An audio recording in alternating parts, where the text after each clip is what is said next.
After the contracting of the marriage, the devishnik begins, a time of preparation usually lasting a week. Traditionally, the girls sew and sing folk songs.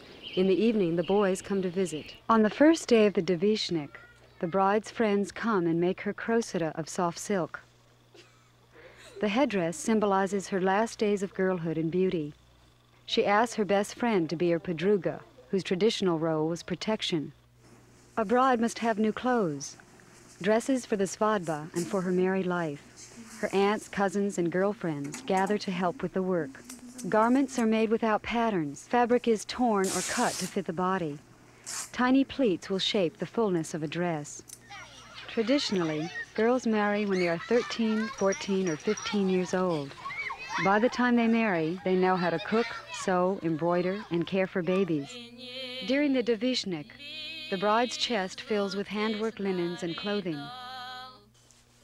On Friday, the last night of the devishnik, friends and relatives come to the bride's house to congratulate the couple and say farewell.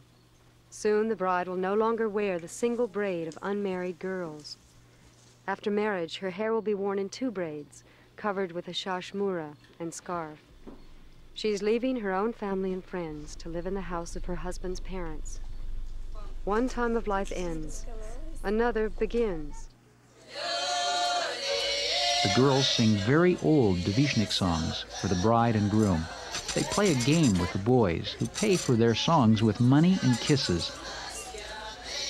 The elders see a difference between religious rituals and folk traditions. They tend to frown on devishnik parties and the fooling around.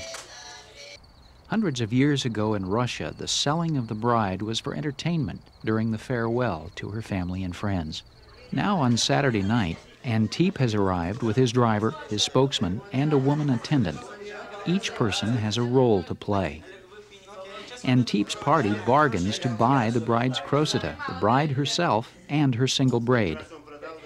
Fevrusa sits covered by a shawl. Her younger brother represents her. The shvazka peeks to be sure it's really Fevrusa. Sometimes tricks are played. Most of the money goes to the bride's friends who helped her prepare for the wedding. A special seat is arranged for the pokloni, the ceremony of giving gifts to the newlyweds and advice about how to live.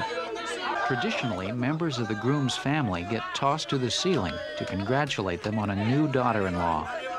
The shvazka standing next to Fevrusa receives gifts on a tray, as the bride and groom don't receive things with their own hands. The other shvazka takes gifts away and invites other guests to take their places for giving. Eventually, the money paid for the bride's trunk is returned. When the tisachka speaks for the couple, giving thanks for gifts and advice, Antip and Fevrusa bow down.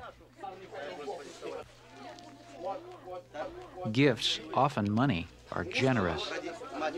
Now, Antip's uncle speaks to them.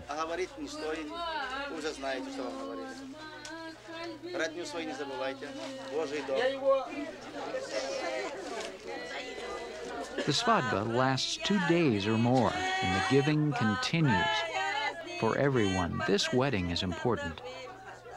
Antip and Fevrusa begin their life together with new places in the community.